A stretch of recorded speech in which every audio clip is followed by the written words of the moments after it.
we're going on a ride of interest in the Happy Fiesta.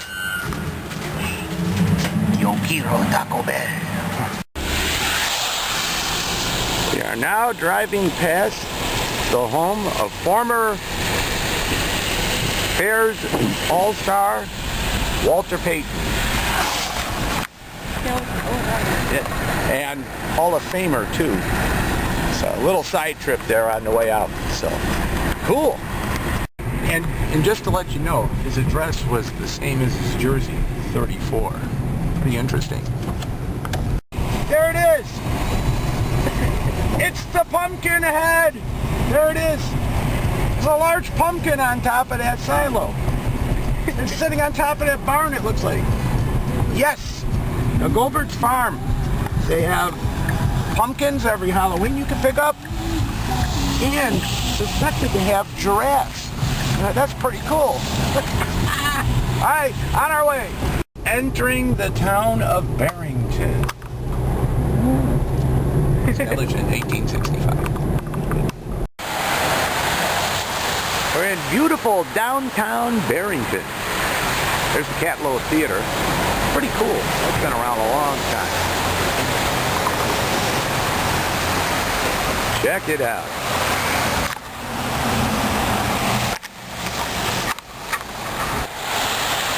A lot of really strange foo-foo shops here, including Let's Yo Yogurt.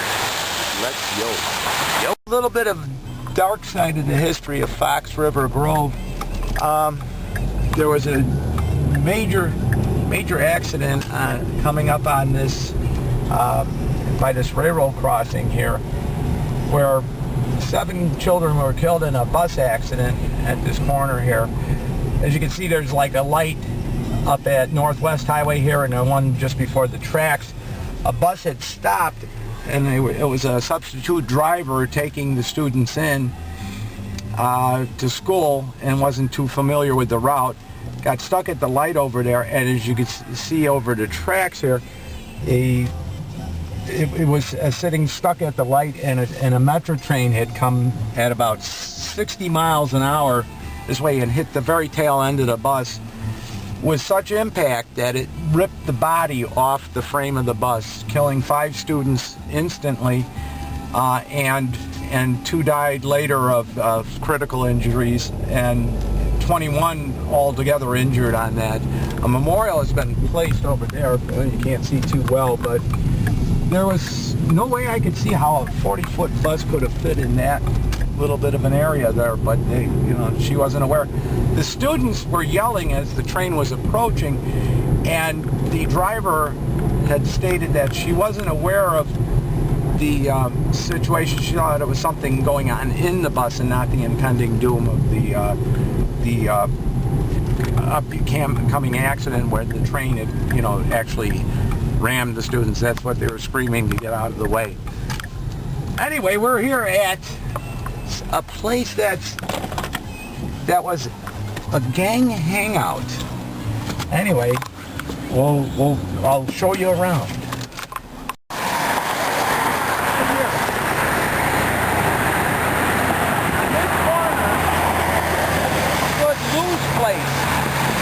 Right here at the corner, which is a hangout for gangsters.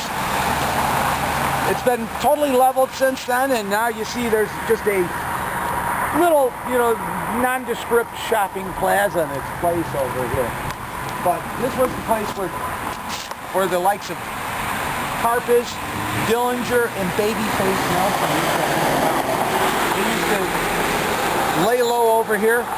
And a little bit of the history here, Lou Cernacki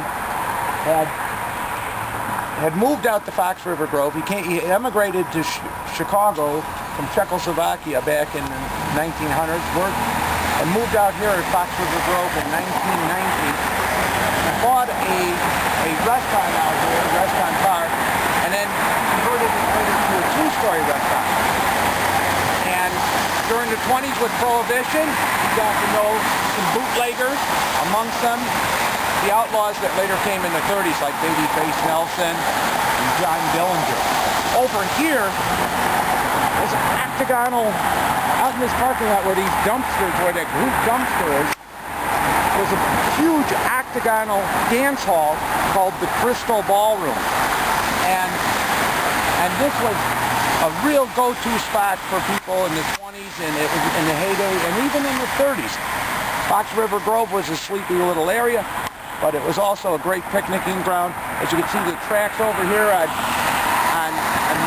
Chicago and North Western used to come out here. They had a story come out this way, out to where the park is at, and people used to picnic out here as early as the mid-1800s. It was pretty cool. This is Picnic Grove Park in Fox River Grove, also known as Frog, F-R-G. So, but anyway, this is where a lot of folks used to party in the 1800s over here. A lot of big events over here, and I don't know if that's part of it. Is that part of the ski hill? We'll find it. I think there's a ski hill. I will show you that in a little bit there. But yeah, anyway, real nice picturesque area along the riverside. It was a nice getaway back in the early days. In case I'm hungry later. This is really nice. A lot of nice place to live, as long as it doesn't flood, I guess, around here. But some beautiful homes along the river here. Over that way, like it looks. Now I can't really see it. I think we lost the ski hill here. I don't know where the ski hill went. We'll find it. It's our mission! Yeah, I think that's the sled hill over there. It's like a sled hill. I don't think it's a ski hill. But I think the ski hill is further up past it.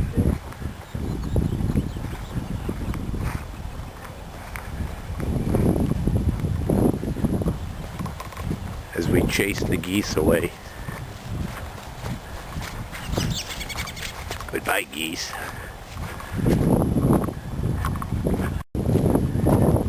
Nice and muddy ground for them to chew. There it is.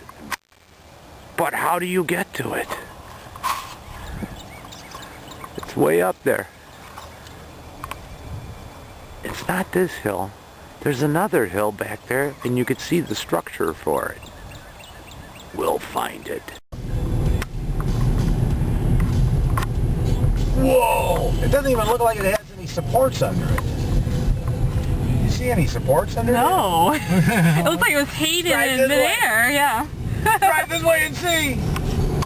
It's like it hanging in the air. We lost it. Yeah, I lost. We'll find it again. Too many houses here. Too many houses. Now you get. Whoa! Look at this thing. If you fell off it, you'd fall on the road over here.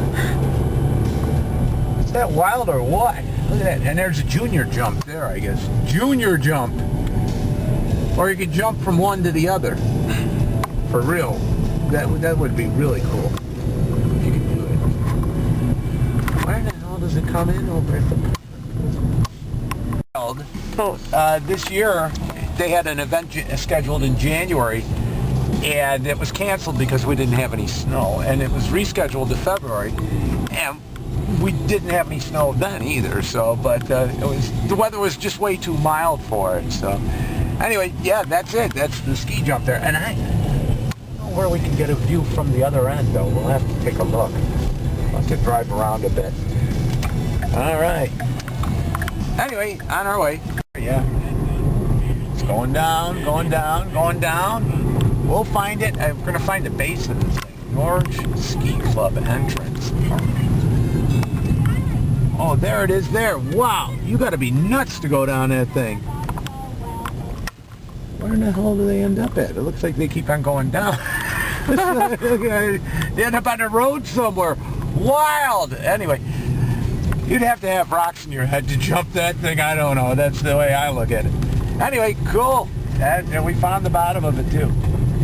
Get up a little bit. All right, hang on.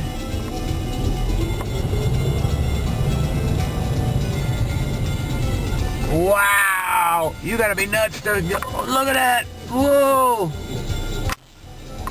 See it pretty good? Mm-hmm. Wow. Yeah. That's wild.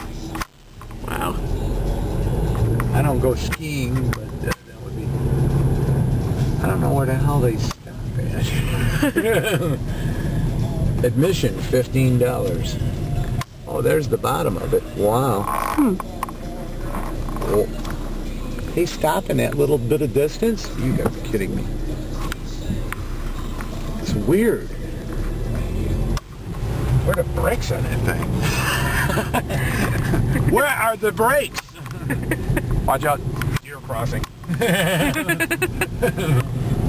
The one dead end after another around here. This is unreal, this town. It's got more dead ends than you could imagine. You can't escape from this town. You can't find the chopper at all. But we are finally on our way out. I believe we are on our way out now.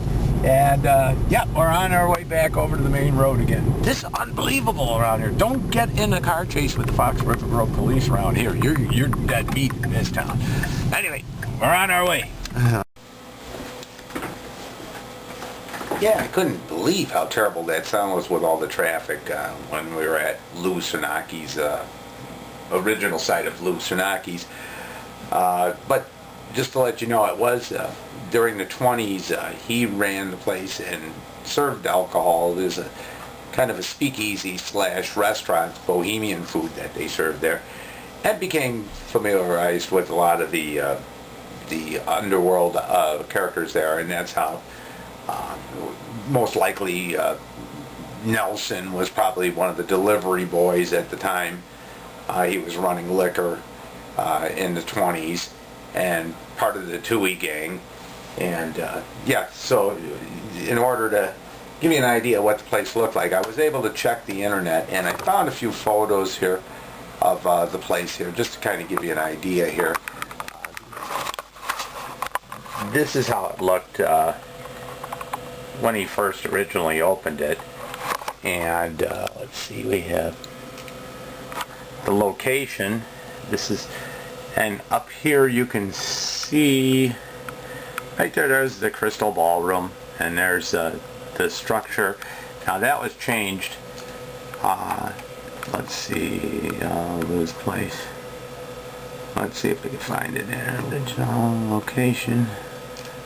And that's how it looked after about the time when Nelson and Dillinger would have been around the area there. But that kind of gives you an idea what was going on there. Probably the most interesting way to find out a lot about it is Brian Burroughs' book here, Public Enemies. It's just a real page turner here. Real good book. It gives you kind of a real timeline of what was happening during the 30s there. Not only with the Dillinger gang and Babyface Nelson, but Ma Barker and Bonnie and Clyde as well. It was and the FBI, which was in its infancy at the time. It's real page turner. It's a real good book. I would highly recommend it if for further reading on it, if that kind of stuff interests you. Anyway, good night, and it's the end of the interesting story.